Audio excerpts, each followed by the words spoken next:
हम पाकिस्तानी होना ऐसे वक्त पे ये एक गुनाह है, एक सजा है।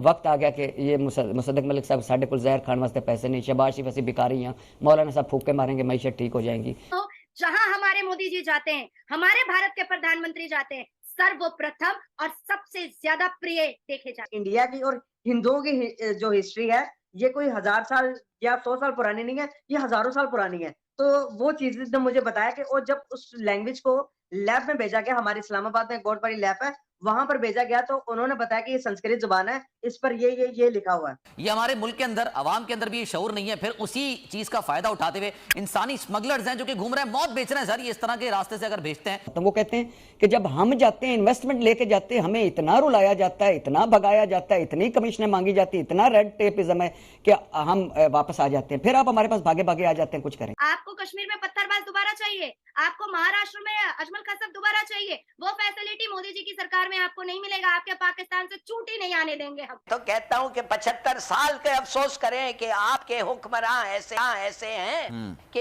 ये बेचारे गरीब, एक कौड़ी नहीं है इनके पास जो जा रहे हैं। सिर्फ पाकिस्तान के साथ ही क्यों और पाकिस्तान को ही क्यों, ये बहुत बड़े मसाइल नजर आते हैं। मुसलमानों पर जुल्म भी नजर आ जाता है, हर चीज नजर आ जाती है। दोस्त ममालिक एतबार नहीं कर रहे। मिफ्ता कह रहा है कि हम पे आईएमएफ एतबार नहीं कर रहा, और 9 दिन रह गए आईएमएफ के 9th रिव्यू को खत्म होने में। इसके बाद आईएमएफ गुड बाय बाय। कि जब उम्मीद नहीं होती अपनी मुल्क में तो वो कुछ भी करें। उन्होंने ऑफिशियल बयान दे दिया कि हमने कोई सस्ता नहीं दिया, ये सब प्रोपेगेंडा है, इलेक्शन आ रहे हैं, सब कुछ पता है, लोगों को सारी चीजों का पता है, आप किसी को बेवकूफ नहीं बना सकते। ठीक हो गया। तो ये साथ है, अगर ये मैं एक बात ये है कि ये साथ ही हमारे ईरान है, कोई दूर नहीं है, वहाँ से तेल सस्ता पड़ेगा, बड़े आराम से वहाँ से ले सकते हैं, लेकिन वहाँ से नहीं लेना हमने, हमारा आका नाराज हो जाएगा। रशियन ऑयल की बात करते हैं, क्या पाकिस्तान में उस लेवल की रिफाइनरीज हैं, वो उस लेवल की टेक्नोलॉजी मशीनरी है कि वो रशियन ऑयल को रिफाइन कर सकें उसे? कुछ भी नहीं है, तो फिर ये सब ड्रामा है। हमने लिया ऑलमोस्ट 64-65 रुपीज डॉलर के हिसाब से हमने जो ये लिया है, लेकिन इसके ऊपर हमने रिफाइन करवाना, ये तो फिर हमें उसी कॉस्ट पे पड़ गया। और पहले ही कौमी खजाने में कुछ नहीं रिफाइन कर से कराना है, ये एक ट्रॉफी ड्रामा खेला गया जी, ये होगा फलान होगा, कि तो आपको पता है इलेक्शन आ रही, ये इलेक्शन की वजह से सारा प्रोपेगेंडा हो रहा है, और होना कुछ भी नहीं है, आपको पता है, सबको पता है। जब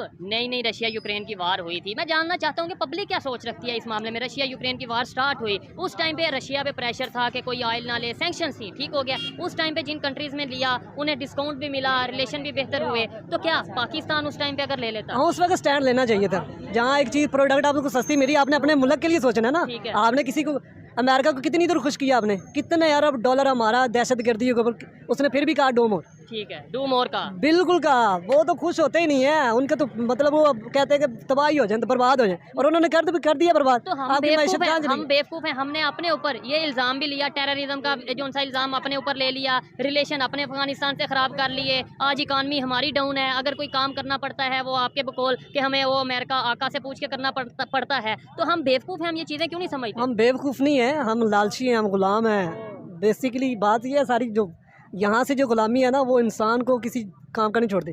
सारे इनके जो मफाद हैं वो बाहर हैं, उनको पता है आज हम आगे खड़े हो जाएंगे अमेरिका के, जो उनकी बात ना मानी तो क्या होगा, पाकिस्तान को कुछ नहीं होना, इनको अपना नुकसान होना। बिल्कुल। जो कि व्हाइट हाउस के spokes person, I think national security के, उन्होंने कहा कि भाई जाके देख लें आप, इंडियन डेमोक्रेसी फंक्शनिंग है, सारा कुछ है, और वो अमेरिका। अच्छा, अब हुआ ये है कि जो वेस्ट है उसको ये बता दिया गया है कि आपने इंडिया के साथ जब डील करना है तो आपने अपने हिसाब से डील नहीं करना, आपने वहाँ की लोकल करैक्टरिस्टिक्स देखनी है।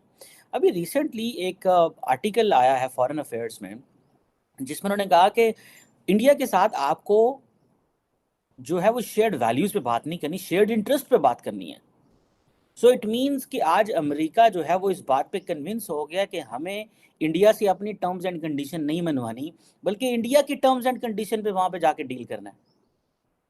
सो ये चीज़ें जो हैं ये वो वैसे ही है जैसे, इन अदर वर्ड्स बेसिकली ये क्रिटिसिज्म भी है, लेकिन in other words this is also the acceptance of Indian stand as well. Criticism in a sense कि भाई इंडिया उस तरह की डेमोक्रेसी नहीं है, वो कहते हैं जी हम ओल्डेस्ट डेमोक्रेसी है, ये कहते हैं हम लार्जेस्ट डेमोक्रेसी हैं, ठीक है जी। अब ये चीज़ें जो है ये बताती हैं कि चीज़ें जो है वो इंडिया ने किस तरह अपने आप को मनवा लिया, ठीक है जनाब। और ये this is something very important. अभी मैं देख रहा था कि रास्ते में जाते हुए पीएम मोदी जो है वो इजिप्ट भी रुकेंगे, और वहाँ पे वो अपनी जो 4,000 फौजी हैं जो वर्ल्ड वॉर 1 में लड़े थे, ठीक है जी। अब देखिए ये तो यूनाइटेड इंडिया के सारे फौजी थे, पाकिस्तानी क्यों इनको जाके ओन नहीं कर सकता, या पाकिस्तान क्यों बात नहीं कर सकता। उन्होंने कहा जी हम 4,000 फौजियों की जाके जो वहाँ पे वो करेंगे, रिस्पेक्ट करेंगे, और जो कि जनाब इजिप्ट और फ़लस्तीन की में जो है वो अपनी जानें चलेगी। इंडियन आर्मी जो थी उस वक्त, जो वर्ल्ड वॉर 1 में इंडियन आर्मी थी, वो कोई सिर्फ इंडिया की थोड़ी थी, वो तो पूरे खित्ते की थी। लेकिन पाकिस्तान क्यों नहीं कर सकता? क्योंकि होश ही कोई नहीं, अक्ल ही नहीं। वो सारे का सारा जो इस खित्ते का नैरेटिव है वो इंडिया के हाथ में है, सारी की सारी जो स्टोरी है इस खित्ते की वो इंडिया के हाथ में है। ठीक है। अच्छा, इंडिया की अगर बात करें 1947 में वो भी आज़ाद हुए, मतलब गुलामी से सर जमहूरियत देखनी है ना, हाँ, ये साथ ही इंडिया बैठा हुआ है। हम उसको दुश्मन मुल्क कहते हैं, सब कुछ कहते हैं। देखें आज कहाँ तरक्की कर गए, आईटी में कितने अरब कमा रहे हैं। वो कैसे गया? बात ये हर एक ये कहता है कि सर जी, वो ऐसे गया ना कि उनके अंदर की मुदाखलत कोई नहीं कर सकता ना, किसी की जरूरत नहीं है उनके पार्लियामान के अंदर कोई मुदाखलत करे।